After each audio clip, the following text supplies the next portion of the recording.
சிலர் ரதங்களை குறித்தும் சிலர் குதிரைகளை குறித்தும் மேன்மை பாராட்டுகிறார்கள்.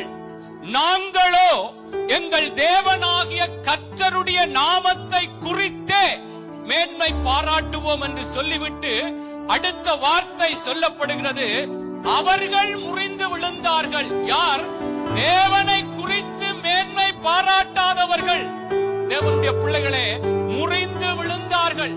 நாங்களோ எழுந்து நிமிர்ந்து நிற்கிறோம். அல்லேலூயா. ஆகவே தேவ பிள்ளைகளே, இது எல்லாருக்கும் தேவனை ஆராதிக்க வந்திருக்கிற எங்கள் ஒவ்வொருவருக்கும் உரிய தேவனுடைய வார்த்தை. கர்த்தர் எங்களை எழுந்து நிமிர்ந்து நிற்க பண்ணுவார்.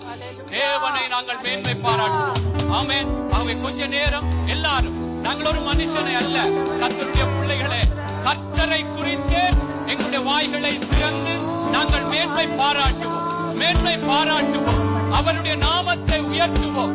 தேசமே பயப்படாதே, மகிழ்ந்து களிகூறு, கர்த்தர் பெரிய காரியங்களை செய்வார் என்று சொன்னது போல இந்த நாளிலும் தேவ பிள்ளைகளே எல்லாரும் நாங்கள் ஆண்டவரை மேன்மை பாராட்டுவோம், ஆண்டவரை உயர்த்துவோம். சிலர் ரதங்களை குறித்தும் சிலர் குதிரைகளை குறித்தும் மேன்மை பாராட்டுகிறார்கள். நாங்களோ எங்களை வாழ வைக்கிற தேவனை, எங்கள் வாழ்க்கையிலே ஒளி விளக்காய் இருக்கிற தேவனை, எங்கள் முன்பாக சென்று தடைகளை அகற்றின தேவனை, எங்களுக்கு சுகபலங்களை தந்த தேவனை,